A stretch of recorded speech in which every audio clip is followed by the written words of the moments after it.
बिस्मिल्लाहिर्रहमानिर्रहीम।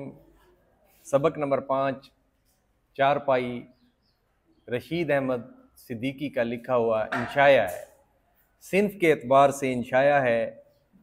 इंशाया जिस तरह कोई ख़ास मौजू को इहाता तहरीर में लाना मजमून होता है, तो इंशाया भी उससे मिलता जुलता होता है। ठीक है, तो इसमें इनका जो है नीम मज़ाहा, ज़ेर लब मुस्कुराना, मुस्कुराहट पढ़ के जो है ना इस मौजू को चारपाई के ऊपर जो है ना इन्होंने पूरी दुनिया समेट कर इन्होंने रख दी। रशीद अहमद सिद्दीकी कस्बा मड़िया, ज़िला जौनपुर, यूपी, इंडिया में पैदा हुए। इब्तदाई तालीम मैट्रिक तक जौनपुर के स्कूल में इन्होंने हासिल की। माली हालात इनके मखदूश थे, तो ये क्लर्क हो गए थे, लेकिन फिर इन्होंने तालीम जो है वो अपनी जारी रखी। MAO कॉलेज अलीगढ़ से MA फ़ारसी का इम्तिहान इन्होंने पास किया। फिर ज़माना तालिब इल्मी से ही इंशाया तर्ज के मज़ामीन लिखने इन्होंने शुरू किए, जो तादम आखिर वो लिखते रहे और बहुत बड़े इंशा पर्दास थे। मजमून निगारी, खाका निगारी, खतूत निगारी से भी इन्होंने शोहरत हासिल की थी। वो अपने अहद के एक नामवर इंशा पर्दास थे। अलीगढ़ से उनको उन्स था, उनकी यादें उनकी तहरीरों में जगह जगह बिखरी पड़ी हैं। ठीक है, और शाइस्तगी और खुश तबई जो है ना उनकी सरिश्त में शामिल थी। अच्छा, तंज़ो मज़ाह का उनके अंदर गहरा शऊर पाया जाता था, जो इस चारपाई से हम देखेंगे। अच्छा, उनमें जो है ना तंज़ियात और मुज़ाहकात जो उनकी तसानीफ़ हैं, उसमें मज़ामीन रशीद, गंजहाए गरामाया हो गए। ठीक है, हम नफसान रफ्ता, हमारे ज़ाकिर साहब, आशुफ्ता बयानी मेरी, जदीद उर्दू गज़ल, उर्दू रस्म ख़त और मकातीब रशीद अहमद जो है ना ये शामिल हैं इनकी बेहतरीन अजीम तरीन तसनीफ़ात में। अच्छा, इन्हें जो है ना पद्म श्री अवार्ड भी मिला था इनकी इल्मी अदबी खिदमात की वजह से। ठीक है, और आखिरी जो इनकी उम्र थी वो कोई सेहत के हवाले से काबिल रश्क नहीं गुजरी। ये जो है ना इनको गुर्दों की तकलीफ़ हो गई थी और आखिर पे जो है ना फिर अलीगढ़ में ही इन्होंने वफ़ात पाई। तो ये इनका मुख्तसर सा तारुफ था। तो अब हम देखते हैं चारपाई को। चारपाई क्या होती है? खाट, मंजी, मसहरी, पलंगड़ी जिसको कहते हैं ना, जिसके 4 पाँव होते हैं। तो एक शेर भी है नूह नारवी का कि नूह बैठे हैं चारपाई पर, चारपाई पे नूह बैठे हैं। ठीक है, तो यानी 4 पाँव ही होते हैं इसके। तो चारपाई और मज़हब हम हिंदुस्तानियों का ओढ़ना बिछोना है, लाजिम व मलजूम है, हम इसके बगैर नहीं रह सकते। एक तो चारपाई और दूसरा मज़हब। पहली ही फिक्रे में उन्होंने कितनी मतलब एक गहरी बात कह दी। ठीक है, कि चारपाई और मज़हब हम हिंदुस्तानियों का ओढ़ना बिछोना है। हमारे लिए चारपाई बहुत ज़रूरी होती है और मज़हब को भी हम नहीं छोड़ सकते। जिस तरह हिंदू हैं, हिंदुओं में पैदा होंगे तो हिंदू ही रहेंगे, मुस्लिम हैं तो मुसलमानों में शाज़ व नादिर ही कोई जो है ना अपनी इसको तब्दील करता है। अच्छा, हम इसी पर पैदा होते हैं, चारपाई के ऊपर जो है ना हम पैदा होते हैं, और यहीं से जो है ना हम मदरसे, ऑफिस, जेल खाने, कौंसल या आखरत का रास्ता लेते हैं। ये दुनियादारी के सारे काम करते करते जब वफात होती है तो चारपाई के ऊपर ही लिटाते हैं। ठीक है, फिर उसके बाद जो है ना हम आखरत के लिए रवाना हो जाते हैं। तो इसलिए चारपाई जो है हमारी ज़िंदगी में बड़ी अहमियत की हामिल होती है। चारपाई जो है ना हमारी घुट्टी में पड़ी हुई है, हमें विरसे में मिली है, यूँ समझें। हम इस पर दवा खाते हैं, दुआ और भीख भी इसी के ऊपर मांगते हैं। कभी फ़िक्र सुखन करते हैं, शायरी वगैरह भी कर लेते हैं। ठीक है, और कभी फ़िक्र कौम, कौम का दर्द अगर सर में समाया हुआ हो तो वहीं पे सोच विचार भी कर लेते हैं। अच्छा, अक्सर फाका करने से भी बाज नहीं आते, तो चारपाई के ऊपर जब बैठे हों तो इधर उधर जाने का दिल नहीं करता, तो वहीं सो जाते हैं। हमको चारपाई पर उतना ही एतमाद है जितना बरतानिया को ICS पर था, यानी इंडियन सिविल सर्विस के ऊपर था। शायर को काफ़िए पर होता है, जिस तरह वो काफ़िए का जो है ना इल्तज़ाम करता है, और तालिब इल्म को गोल गोपाड़े पर, कि वो शोर साहब ज़रा छोटे उम्र होती है उनकी, तो गोल गोपाड़ा वो लाजमी करते हैं, चीख पुकार लाजमी करते हैं। तो चारपाई की मिसाल रियासत के मुलाजिम से दे सकते हैं।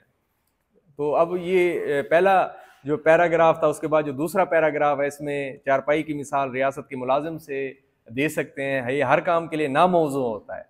ठीक है, मौजू नहीं होता, नामौजू होता है, यानी जिस काम के ऊपर लगा दो ये लग जाएगा, इसलिए हर काम पर उसको लगा दिया जाता है। एक रियासत में कोई साहिब, कोई अमीर आदमी होंगे, विलायत से पास होकर आए, इंग्लिस्तान से कोई बहुत बड़ी डिग्री लेकर आए, रियासत में कोई असामी जो है ना, कोई सीट जो है वो खाली नहीं थी जॉब के हवाले से। तो आदमी बड़े सूझबूझ, अक्लमंद, फहम व फिरासत वाले थे। राजा साहब के कानों तक ये खबर पहुंचा दी गई कि कोई जगह ना मिली तो वो लॉर्ड साहब से तय कर आए हैं, वायसराय से तय करके आए हैं, गवर्नर जनरल से तय करके आए हैं कि राजा साहब ही की जगह पर इक्तफा करेंगे, तो उनको राजा साहब की जगह पर लगा दिया जाएगा।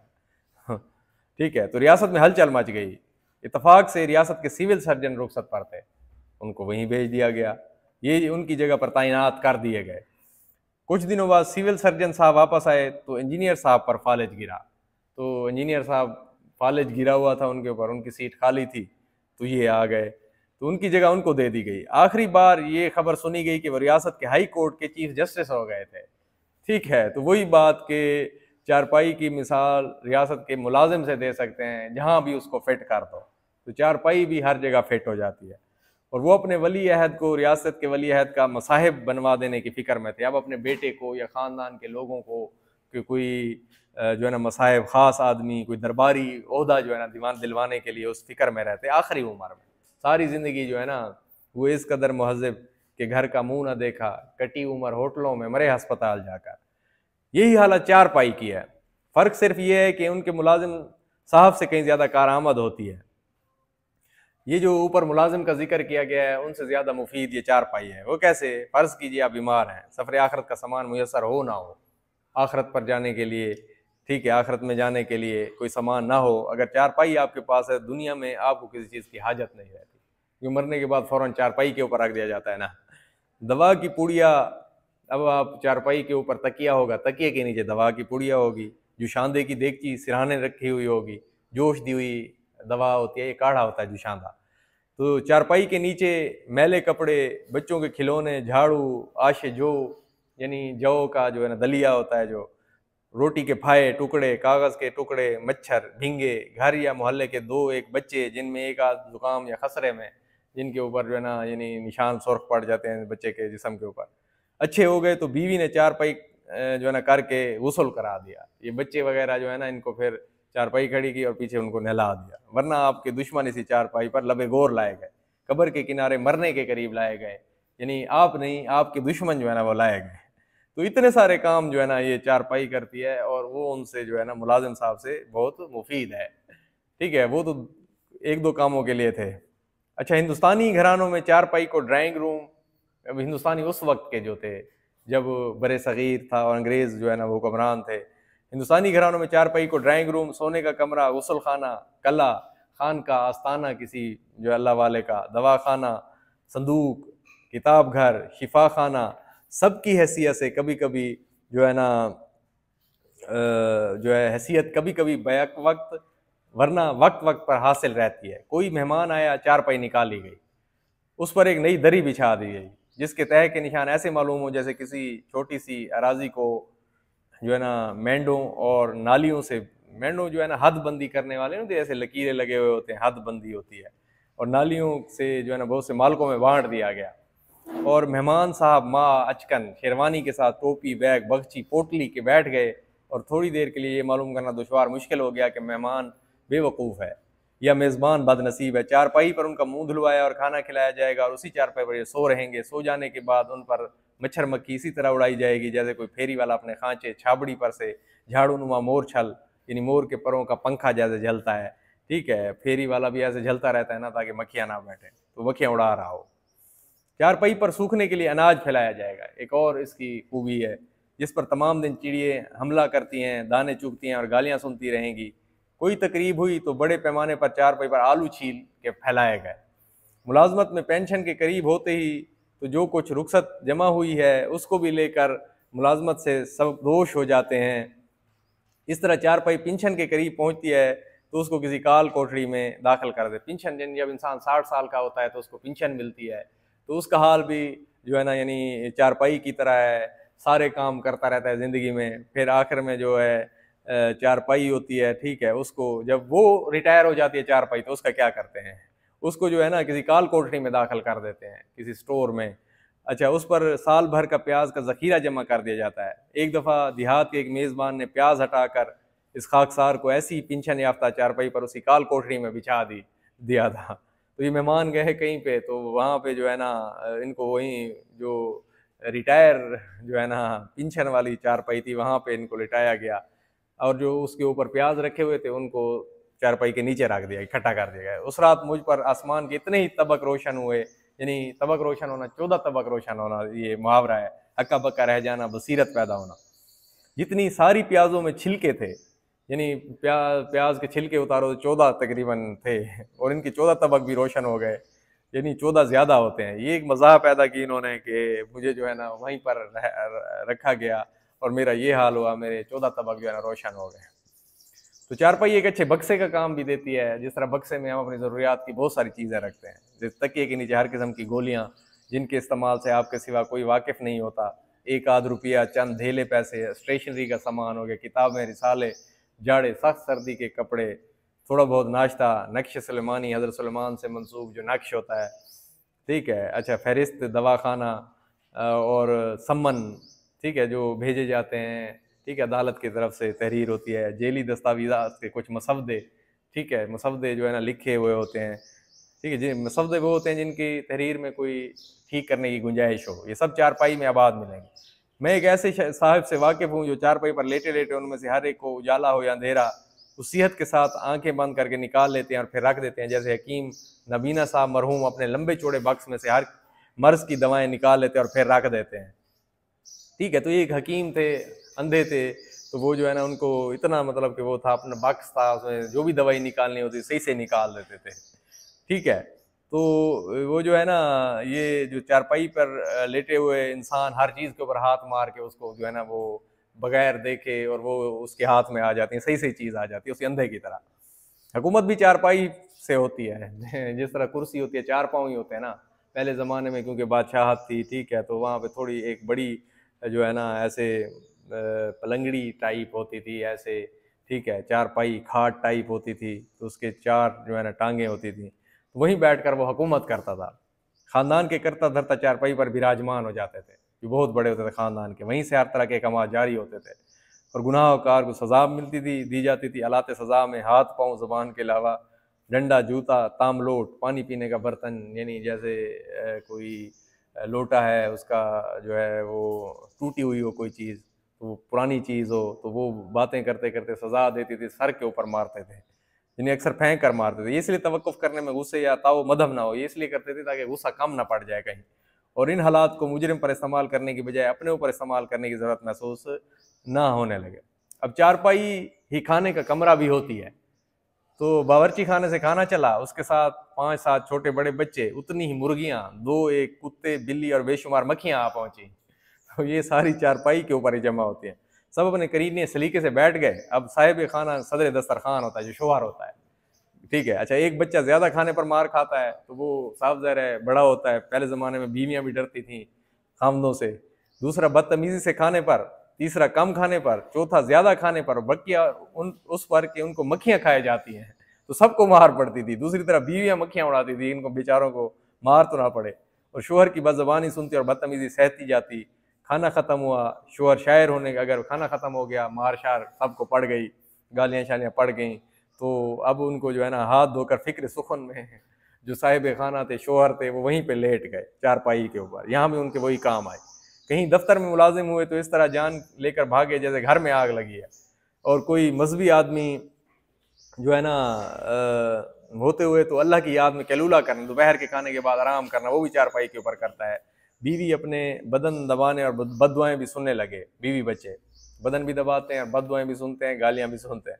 चारपाई हिंदुस्तान की आबो हवा, तमद्दुन व मुआशरत, रहन सहन को ज़रूरत और इजाज़त सबका भरपूर नमूना है। हिंदुस्तान और हिंदुस्तानियों के माने ढीली ढाली, शिकस्ता, बिसर सामान, लेकिन हिंदुस्तानियों की तरह गालिब और हुक्मरान के लिए हर किस्म का सामान राहत फराहम करने के लिए आमादा, ठीक है। तो वो मतलब कि अंग्रेज़ों को हर तरह की सहूलत देने में ये हिंदुस्तानी थे, लेकिन ये थोड़े से गैरतमंद भी थे कभी, ठीक है। तो ये भी चारपाई की माने थे, ढीले ढाले थे, लेकिन हर वक्त उनकी खिदमत में लगे, उनकी बातों में लगे हुए, इनको जिस तरह उन्होंने चलाया चलते रहे।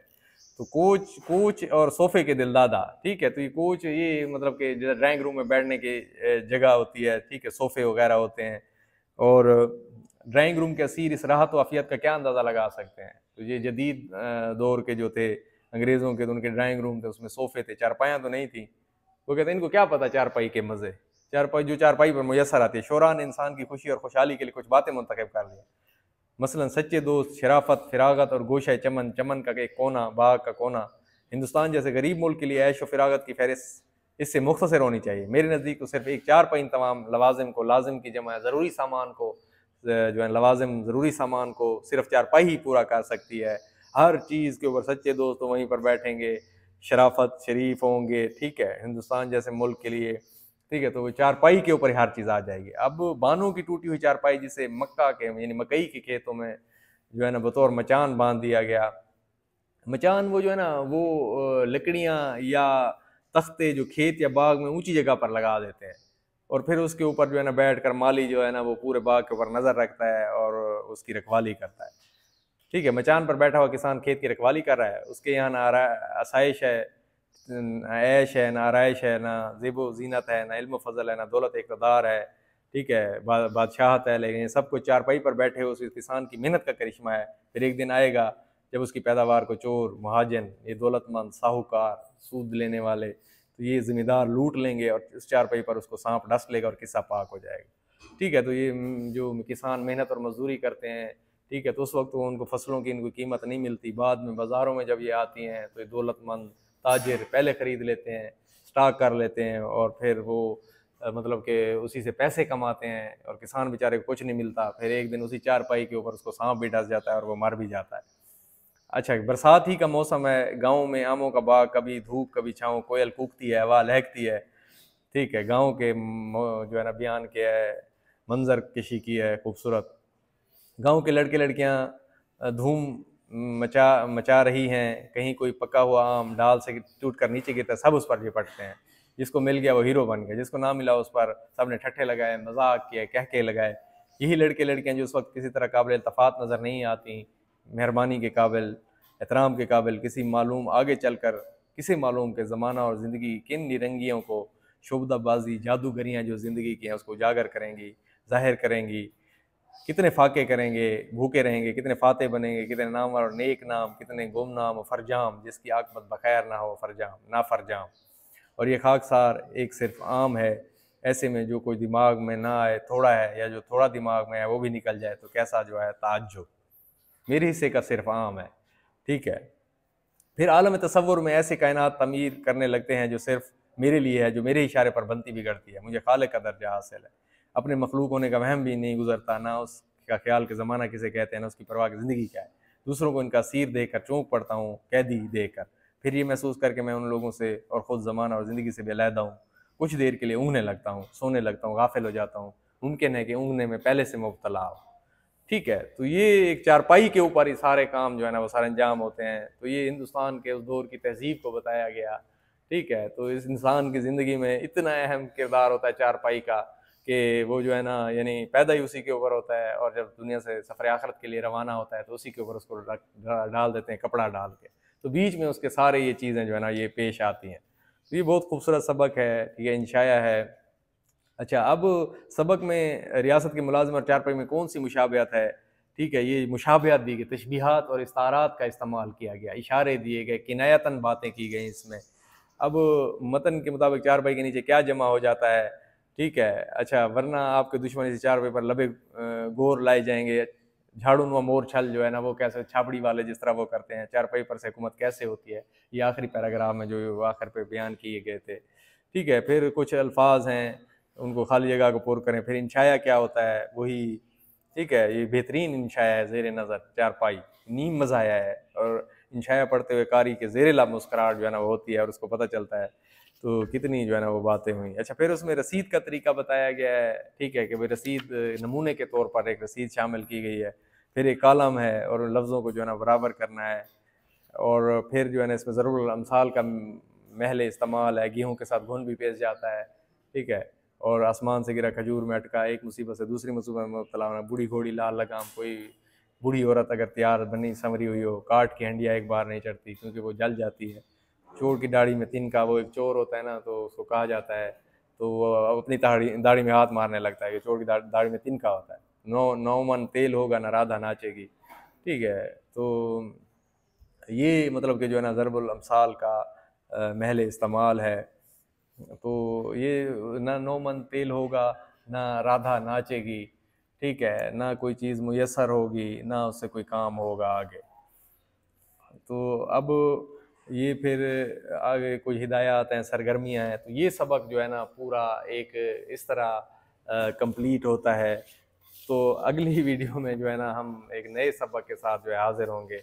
फिर इसको आप देखते रहें इंशाल्लाह। खुदा हाफ़िज़।